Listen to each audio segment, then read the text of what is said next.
आज के इस वीडियो में मैं आप लोगों को प्रेगनेंसी कंसीव होने के एक ऐसे सिम्टम्स के बारे में बताऊंगी जो कि पर्सनली मुझे फील हुआ था। और जब ये सिम्टम्स मुझे फील हो रहा था तब मुझे नहीं पता था कि मैं प्रेग्नेंट हो चुकी हूँ, क्योंकि फर्स्ट टाइम जब हम बेबी कंसीव करते हैं और हम अगर सोशल मीडिया पर एक्टिव नहीं है, हम वीडियोस वगैरह नहीं देखते हैं, हमें कोई भी आइडिया नहीं होता है कि प्रेगनेंसी होने के बाद में कौन कौन से शारीरिक मानसिक बदलाव हमारे शरीर में हो गए। तो कुछ ऐसा ही मेरे साथ हुआ था कि मुझे नहीं पता था कि ये प्रेगनेंसी के सिम्टम्स है और इन सिम्टम्स को लेके मैं बहुत ही ज़्यादा परेशान थी। आज उन्हीं सिम्टम्स के बारे में मैं आप लोगों को बताऊंगी। कहीं आप लोग भी तो परेशान नहीं हो, कहीं आप लोग भी तो किसी गलतफहमी का शिकार नहीं हो रहे हो कि ये प्रेगनेंसी है या फिर और भी कोई वजह से आपके शरीर में ये हो रहे हैं। तो आज की इस वीडियो में आप लोग हमारे साथ एंड तक जरूर बने रहे।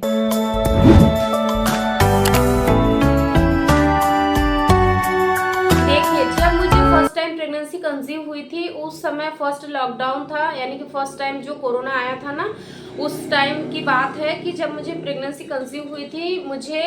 मार्च के महीने में बेबी कंसीव हुआ था, यानी कि मेरे पीरियड 1 को आए थे, 1 मार्च को, और मैं वेट कर रही थी कि मुझे 1 अप्रैल को पीरियड आ जाएंगे, क्योंकि जो मेरी साइकिल थी वो बिल्कुल रेगुलर थी। और 1 को जब मुझे पीरियड नहीं आए तो मुझे लग रहा था कि कहीं ना कहीं प्रेगनेंसी हो सकती है, बट मैं 100% श्योर नहीं थी। लेकिन 1 तारीख से पहले ही कुछ ऐसे लक्षण जो कि मुझे दिखाई दे रहे थे, उसमें से जो सबसे पहला लक्षण है वो क्रेविंग होना, यानी कि कुछ खाने की चीज़ों को लेके बहुत ही ज़्यादा क्रेविंग हो रही थी। और उस समय लॉकडाउन था, तो लॉकडाउन में तो बाहर जाना अलाउ नहीं था और चीज़ें भी बहुत ही कम मिल रही थी, क्योंकि स्टॉक ऑलमोस्ट ख़त्म हो चुका था। यानी कि जो शॉप वगैरह थी ना किराने की, यानी कि हम वहाँ जाते थे तो बोलते थे कि ये सामान तो हमारे पास है ही नहीं, 1 दिन 2 दिन लग जाएगा इस सामान को आने में। तो यानी कि वो 1 से 2 दिन भी इंतजार नहीं कर पा रही थी मैं, इतनी ज़्यादा फूड क्रेविंग हो रही थी। और सेकेंड चीज़, मुझे ना इतनी ज़्यादा आलस आ रही थी कि मैं अपने शब्दों में एक्सप्लेन नहीं कर सकती थी कि वो पल किस तरीके का था मेरे लिए। आज मैं आप लोगों के साथ ये एक्सपीरियंस शेयर कर रही हूँ तो मुझे वो सारे पल वापस से नजर आ रहे हैं कि मैंने उस पल को किस तरीके से महसूस किया था। इतनी ज़्यादा आलस आ रही थी कि मैं ऑल टाइम, यानी कि जो फर्श जो हमारे टाइल्स होती है ना, मैं उसी पर सोना पसंद करती थी। मुझे यहाँ तक कि बिस्तर भी पसंद नहीं आ रहा था, मैं बेड पर भी सोना पसंद नहीं कर रही थी। इतनी ज़्यादा आलस आ रही थी कि बस जहाँ जगह मिल जाए बस मैं वहाँ लेट जाऊँगी, बस वहाँ सो जाऊँगी, वहाँ आराम कर लूँगी। और सेकेंड चीज़ मेरे साथ ये हो रही थी कि मेरा पेट, यानी कि इतना ज़्यादा भरा भरा सा लग रहा था कि अगर मैं हल्का सा भी कुछ खाना खा लेती थी तो वो डाइजेस्ट ही नहीं होता था और बहुत ही ज़्यादा बेचैनी सी होती थी। क्योंकि जब पेट भरा भरा सा लगता है, ऐंठन होती है, ब्लॉटिंग होती है, तो हमें यानी कि नींद भी नहीं आती। हम लेटते हैं, करवट लेते हैं, लेकिन नींद नहीं आती है। ये चीज़ मेरे साथ हो रही थी। इसके साथ ही साथ मैंने एक एक्सपीरियंस ये किया था कि जब मुझे प्रेगनेंसी का पता नहीं चला था, यानी कि मैंने यूरिन प्रेगनेंसी टेस्ट नहीं किया था, उससे पहले ही मुझे यूरिन की फ्रिक्वेंसी इतनी ज़्यादा बढ़ गई थी, इतनी ज़्यादा बढ़ गई थी कि मुझे एक दिन में कम से कम 5, 6, 7, 8, ये तो बहुत नॉर्मल है, यानी कि एक एक दिन में मुझे 15 से 20 बार यूरिन के लिए जाना पड़ता था। और मैं इतनी ज़्यादा परेशान हो गई थी कि मेरे साथ क्या हो रहा है, ये कहीं कोई बीमारी तो नहीं हो गई है। इस तरीके से नेगेटिव थॉट्स मेरे मन में आ रहे थे, मुझे समझ ही नहीं आ रहा था कि मैं क्या करूं। लेकिन जैसे जैसे मेरे पीरियड्स के डे आगे बढ़ते गए, इंतजार खत्म हुआ। और जब मैंने पीरियड मिस होने के 7 दिन बाद प्रेगनेंसी टेस्ट किया, यानी कि मैंने 8 अप्रैल को प्रेगनेंसी टेस्ट किया था, तो मुझे प्रेगनेंसी टेस्ट पॉजिटिव देखने को मिला था। और वो दिन मेरी जिंदगी का इतना खुशी का दिन था कि मैं क्या बोलूँ, मेरे से अपने, यानी कि जो आंसू है ना वो नहीं रुक रहे थे, क्योंकि मैंने 4 साल वेट किया था कि मुझे बेबी अब कंसीव होगा, तब कंसीव होगा। इससे पहले भी मैंने बहुत बार प्रेगनेंसी टेस्ट किया था, लेकिन मुझे प्रेगनेंसी टेस्ट पॉजिटिव देखने को नहीं मिला था। इस पर भी मैं वीडियो लेके आऊंगी, आपको बहुत ही मजा आएगा मेरी स्टोरी सुनने में।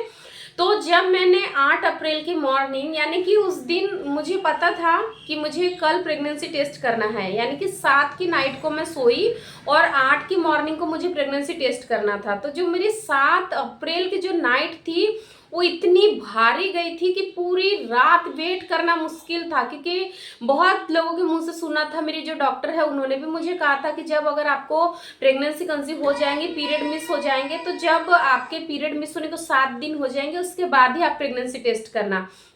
तो जैसे ही 7 तारीख की जो नाइट आई, वो जैसे ही धीरे धीरे निकल रही थी, वैसे वैसे मेरी टेंशन, मेरी हार्ट बीट भी बढ़ते जा रही थी कि मुझे बेबी कंसीव हुआ होगा या नहीं हुआ होगा, या फिर कहीं से फिर से यानी कि प्रेगनेंसी टेस्ट गलत तो नहीं आ जाएगा, क्योंकि इससे पहले भी मेरे पीरियड मिस हुए थे बट हमेशा नेगेटिव प्रेगनेंसी टेस्ट आया था, इसलिए मुझे बहुत ज़्यादा डाउट था। और फिर जैसे ही अर्ली मॉर्निंग, यानी कि अर्ली मॉर्निंग बोलूँ तो 4 से 5 के बीच में मेरी नींद खुली, फिर तो मेरे से बिल्कुल रहा नहीं जा रहा था, और मैंने पूरी नाइट से मतलब यूरिन पास नहीं की थी, यूरिन को होल्ड करके रखा था, क्योंकि डॉक्टर ने कहा था कि अगर यूरिन को आप होल्ड करके रखते हो तो रिजल्ट आपको ज़्यादा अच्छा देखने को मिलेगा। तो मैंने पूरी रात यूरिन पास करके नहीं आई थी, और जब 5 से 6 के बीच में मैंने यूरिन प्रेगनेंसी टेस्ट किया तो उसमें 2 पिंक लाइन देखने को मिली, और वो इतना खुशी का पल था कि